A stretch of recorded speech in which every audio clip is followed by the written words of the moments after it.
It is indeed a privilege to join you today to mark the 75th Foundation Day of the Indian Council for Cultural Relations. I extend my warmest congratulations to the ICCR on this remarkable milestone and thank the High Commission of India for the invitation to participate in this special occasion. As a proud ICCR scholar myself, this moment holds personal significance. My academic journey in India left an indelible mark on my life. It was not merely an education in the formal sense, but an immersion in the depth and diversity of Indian civilization, culture, and intellectual traditions. I spent most of my time at the University of Delhi, if I may share some of my memories. On the lawn at Jaysingh, with Jaysingh at Hindu College, drinking endless cups of chai. I did not spend, I don't think I spent very much time in the lecture halls, but most of the time that I recall was spent with Jaysingh drinking cups of tea, joined by members of our faculty, and we would sit and talk about the world's problems, how we were going to solve them. We were so idealistic and so full of hope and so full of arrogance also, I would say, because we thought we had the answers to all the world's problems.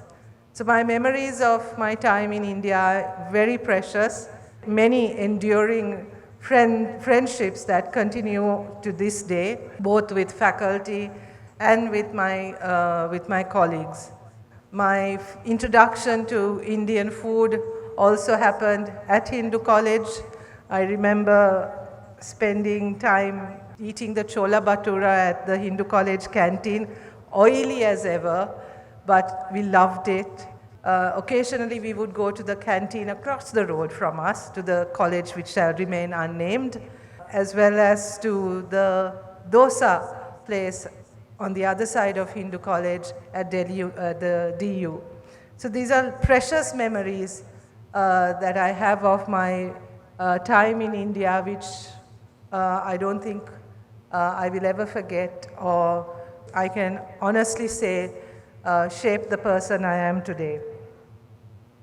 Over the past 75 years, the ICCR has stood as one of India's most enduring pillars of cultural diplomacy. In Sri Lanka, its presence has been deeply felt and widely appreciated. The Swami Vivekananda Cultural Center, established in 1998 in Colombo, has grown into a vibrant platform for exchange, collaboration, and friendship. With over 300 activities conducted annually, including exhibitions, dance and music performances, seminars, yoga and Ayurveda sessions, and literary programs, the center has played a dynamic role in strengthening our people-to-people ties.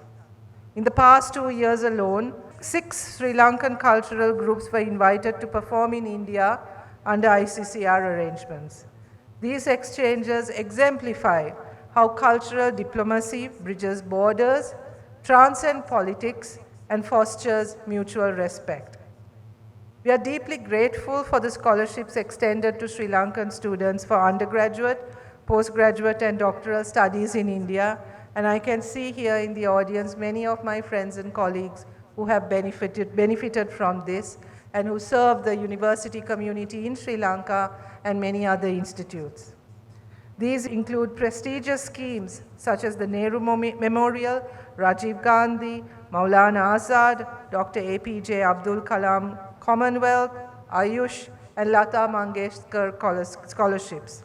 It is noteworthy that over 400 professors in our public universities across disciplines, including Ayurveda, humanities, and the arts, are ICCR alumni.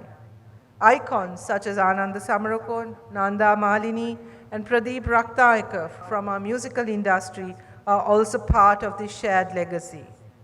Excellencies, ladies and gentlemen, the bonds between Sri Lanka and India, as was mentioned by our Deputy Ambassador, are civilizational and enduring. Our histories, religions, languages, and cultural expressions are deeply interwoven. Shared architectural and artistic traditions have collectively shaped our societies. These are not mere links to the past. They are the foundations upon which we build our present and future cooperation. His Excellency Andra Kumara Disanayaka, prior to assuming office as President, led a delegation to India and participated in the Indian Council for Cultural Relations Distinguished Visitors Program in February 2024. During the visit, he held discussions with key Indian officials, including External Affairs Minister Dr. S. Jaishankar, focusing on strengthening bilateral relations and enhancing regional cooperation. The delegation visited several institutions, including Kerala's state-led IT sector and Gujarat's cooperative model, which were of particular interest to the President, Andra Kumara Disanayaka. His participation in the ICCR program reflected a strong commitment to fostering constructive dialogue and deepening collaboration between Sri Lanka and India. As we look ahead, it is important that we continue to invest in cultural diplomacy as a cornerstone of our bilateral engagement.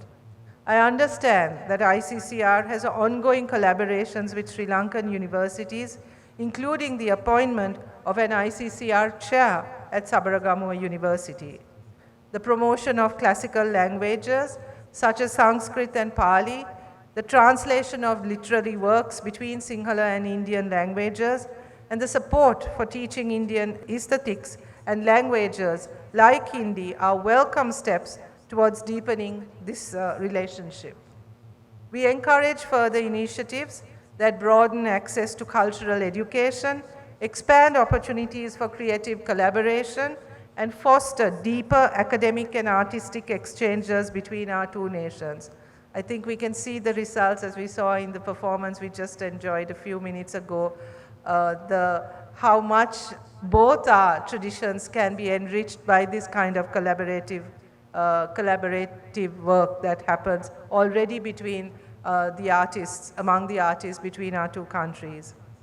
Sri Lanka stands ready to work closely with India in building a future rooted in mutual respect, cultural affinity, and regional cooperation. In conclusion, I once again extend my heartfelt congratulations to the ICCR on this 75th anniversary. I also would like to thank the ICCR for supporting young students like me many years ago when going abroad for education was just beginning to take off in Sri Lanka.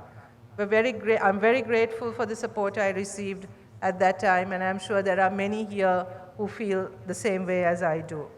May it continue its mission of nurturing global friendships, promoting cultural understanding, and shaping a more harmonious world. Thank you very much, and I hope you have a lovely evening.